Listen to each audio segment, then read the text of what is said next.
안녕하세요. 저는 파키스탄에서 온 야쿠브입니다.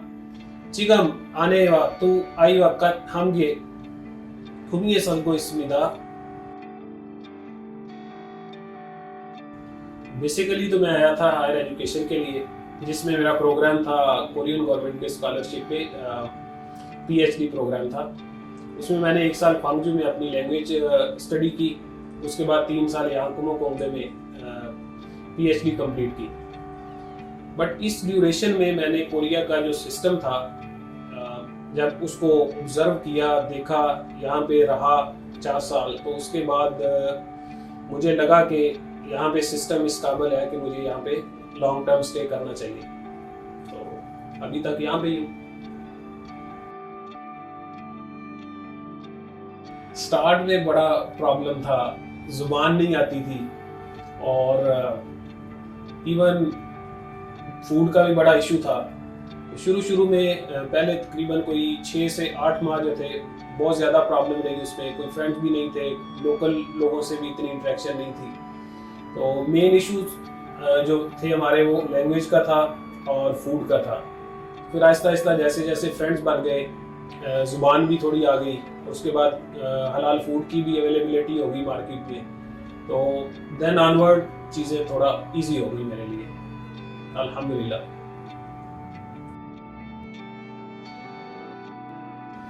Basically मैं पहले एक पिज़्ज़ा की फ्रेंचाइज चला रहा था पिछले 4-5 साल से।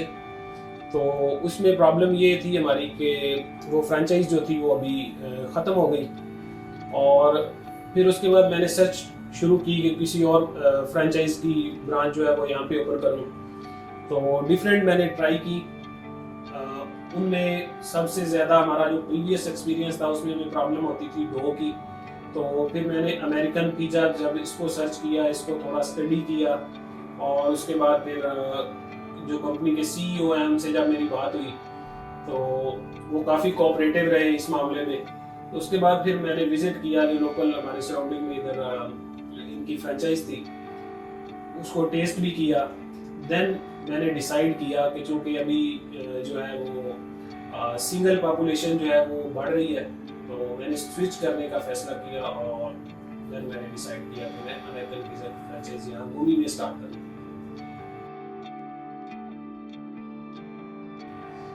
बेसिकली कोरियंस हमारी शक्लें देख के समझते हैं कि शायद हम जो है वो सफाई नहीं रखते चीज़ों की, बट ऐसा नहीं है।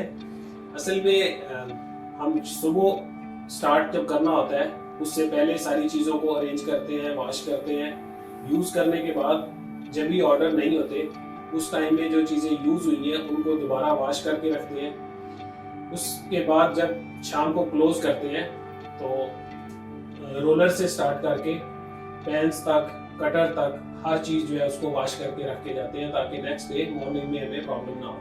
तो इसलिए हम हमारी जो ये फ्रेंचाइज है अमेरिकन पिज़्ज़ा की, यहाँ पे हम जो भी लोकल स्टैंडर्ड्स हैं, जो इंटरनेशनल स्टैंडर्ड्स हैं, उनके अकॉर्डिंगली फूड जो है उसको प्रिपेयर करते हैं, ताकि वो हाइजीनिक हो और कस्टमर्स जो हैं वो सेटिस्फाई हो। हमारे जो सिस्टम है क्लीनिंग का, उससे भी, ताकि उनकी हेल्थ जो है उस पर भी किसी किस्म का कोई इम्पैक्ट ना हो।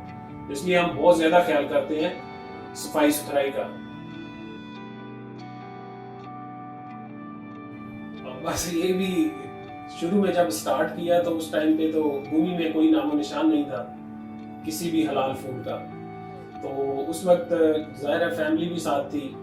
तो बच्चे जब भी शॉप पे आते थे तो वो मुझे कहते थे कि बाबा हमें भी पिज़्ज़ा खाना है। तो हमारे पास कोई ऑप्शन नहीं था उसमें। ज़ाहिर है वो कोरियन पिज़्ज़ा जो है उसमें तेजी खोगी और बाकी जो मीट जाता था वो हलाल नहीं था। तो फिर हमने डिफरेंट ऑप्शंस और हलाल जो सॉसेस वगैरह हैं उनको अरेंज किया। फिर हमने उसको मेन्यू में ऐड किया। अभी हम कोशिश कर रहे हैं कि ये जो हमारी न्यू फ्रेंचाइज है अमेरिकन पिज़्ज़ा की, इसके सीईओ साहब जो है उनसे भी मेरी बात हुई है। कोरिया में रहने वाले जो फॉरेनर्स हैं, यहाँ पे अपॉर्चुनिटी तो बहुत ज़्यादा है, बट डिपेंड करता है कौन क्या करना चाहता है। लेकिन जाहिर है अगर कोई इससे रिलेटेड बिजनेस में आना चाह रहा है, तो चूंकि यहाँ पे बहुत सारी यूज आइटम जो है वो भी मार्केट में अवेलेबल होती है, तो स्टार्ट में जो कैपिटल इन्वेस्टमेंट है उसको कम किया जा सकता है अगर आप यूज्ड आइटम जो है वो खरीद लें। और इसी तरह से अगर आपको लैंग्वेज स्किल जो है अपनी वो इम्प्रूव कर लें और अपना नेटवर्क जो है कोरियंस के साथ उसको इम्प्रूव करें, तो कोरिया में बिजनेस करना डिफिकल्ट ज़रूर है बट इम्पॉसिबल नहीं है।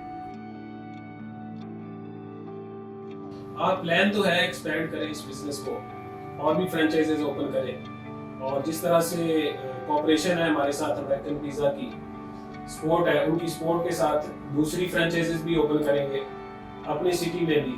और इसके अलावा दूसरे फॉरनर्स की भी मुझे कॉल्स आती है कि हम भी करना चाहते हैं, तो आपका एक्सपीरियंस है फ्रेंचाइजेज के बिजनेस में, तो हमें भी गाइड करो इस मामला में।